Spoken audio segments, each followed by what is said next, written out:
Bengali GK competitive YouTube চ্যানেলের তরফ থেকে বন্ধুরা তোমাদের সকলকে স্বাগত জানাই। বন্ধুরা বন সহায়ক পদে কিন্তু 2000 ভ্যাকেন্সি বেরিয়েছে। অবশ্যই বন্ধুরা ভিডিওটা শেষ পর্যন্ত দেখো কী মানে কবে থেকে ফর্ম ফিল আপ শুরু হবে, কীভাবে ফর্ম ফিল আপ করবে অবশ্যই কিন্তু সব আমি বলে দেবো। অবশ্যই বন্ধুরা ভিডিওটা শেষ পর্যন্ত দেখো। দেখে নাও বন্ধুরা, candidate of service nature the post is purely temporary and contractual বেসিসে কিন্তু বন্ধুরা তোমাদেরকে নিয়োগ করা হবে। তোমাদের টেনিউর দিয়ে দিয়েছে বন্ধুরা। The engagement shall be for 1 year. Initially 1 বছরের জন্য তোমাদের কিন্তু নেওয়া হবে। The incumbent may be continue to be engage on annual basis on recommendation for the head of office where engage.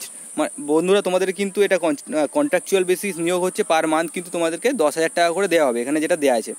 এবার দেখে নাও বন্ধুরা কী বলছে। এখানে বলছে যে এই দেখো প্রেসিডেন্সি ডিভিশন, এরকমভাবে ডিভিশন ভাগ করে দেওয়া আছে। তোমরা যে ডিভিশনের মধ্যে পড়ো সেই ডিভিশনের মধ্যে ধরো সাপোজ প্রেসিডেন্সি ডিভিশন আছে, এর মধ্যে হাওড়া, নদিয়া, নর্থ 24 পরগনা, সাউথ 24 পরগনা, কলকাতা, এর মধ্যে কিন্তু তোমাদের এর মধ্যে চুজ করে তুমি অ্যাপ্লিকেশানটা ফিল আপ করতে পারবে। তারপরে দেখো বন্ধুরা কী বলেছে। এলিজিবিলিটি ক্রাইটেরিয়া দেখবো। Educational qualification, applicant should have passed at last class 8 exam from a recognized school. 8 পাসে কিন্তু বন্ধুরা তোমরা ফর্মটা ফিল আপ করতে পারবে। এজ লিমিট বলে দিয়েছে 18 থেকে 40 বছরের মধ্যে হতে হবে। তারপরে যেটা তোমরা জানো SC STদের জন্য যে ছাড় পাওয়া যায় 5 বছরের, সেই ছাড়টা কিন্তু দেওয়া হয়েছে। তারপরে সিতে দেখো কী দেওয়া আছে। Resident status, permanent address of applicant should within the state of West Bengal. West বেঙ্গলে তোমাদের হতে হবে, ঠিক আছে, এটাই বলেছে। আর স্পেসিফিকভাবে কোন ডিস্ট্রিক্টে তোমরা বিলং করো তার কিন্তু রেসিডেন্স লাগবে। ইতে দেখো physical condition due to the nature of job in forest areas.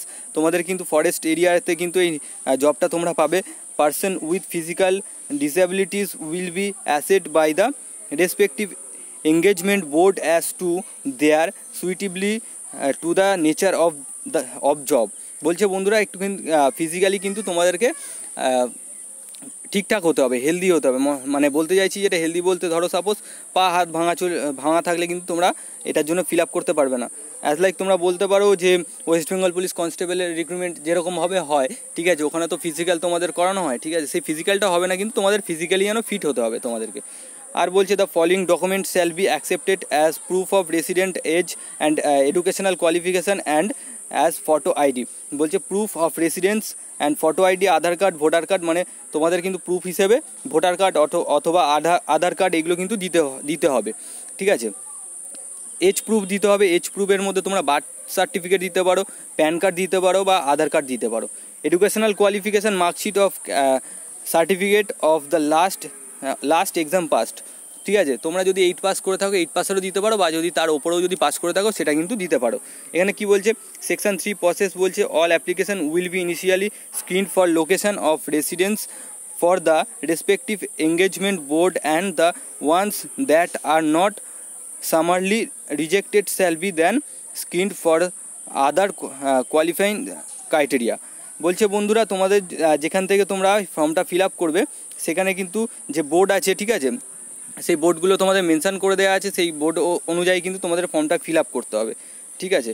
তারপরে এখানে যেটা বলেছে একই জিনিস, রেসিডেন্স প্রুফ, এডুকেশনাল কোয়ালিফিকেশান, এগুলো কিন্তু এজ প্রুফ এগুলো দিতে হবে, ঠিক আছে। তোমরা যখন ফর্ম ফিল আপ করবে এগুলো পাঠাবে, এবং যাওয়ার সময় কিন্তু ইন্টারভিউ যখন হবে তখন তোমাদের ওই ডকুমেন্টগুলো কিন্তু সঙ্গে করে নিয়ে যেতে হবে। যেমন সিতে বলেছে the eligible candidate shall be subject to an evaluation cum interview and personality test. তোমাদের কিন্তু ইন্টারভিউ হবে আর পার্সোনালিটি টেস্টের মাধ্যমে কিন্তু তোমাদের নিয়োগটা কমপ্লিট করানো হবে। The making of the candidates will be done on the following criteria. এখানে কি বলছে দেখো বন্ধুরা, তোমাদের কিন্তু এরকমভাবে এক্সামটা নেওয়া হবে। এবিলিটি টু রিড বেঙ্গলি, তোমাদের বাংলায় পড়ার জন্য কিন্তু 30 মার্কস থাকবে, বাংলায় লেখার জন্য থাকবে 30 মার্কস, এবং ইংরাজি অথবা হিন্দিতে পড়ার জন্য থাকবে 10 নম্বর। জেনারেল নলেজ ওরাল টেস্টে থাকবে 20 নম্বর, এবং personality fitness for forestry work এর জন্য কিন্তু 10 নম্বর থাকবে। টোটাল 100 নম্বরের তোমাদের কিন্তু ইন্টারভিউ হবে, এটাই কিন্তু বলেছে। আর কি বলেছে বন্ধুরা, all their members of engagement board shall award marks to each candidate as per above.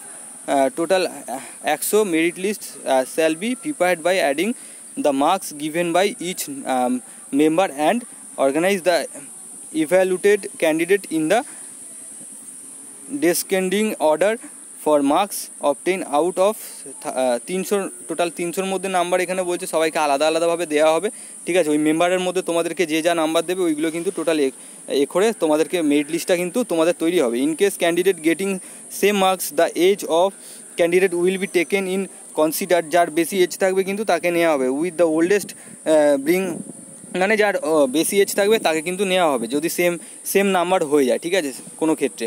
General knowledge oral test will rank higher, ঠিক আছে। যারা ওরাল টেস্ট একটু ভালো করবে তাদের কিন্তু র্যাঙ্ক ভালো থাকবে। তারপরে এখানে কি বলেছে, আর সেরকম কিছু বলেনি বন্ধুরা।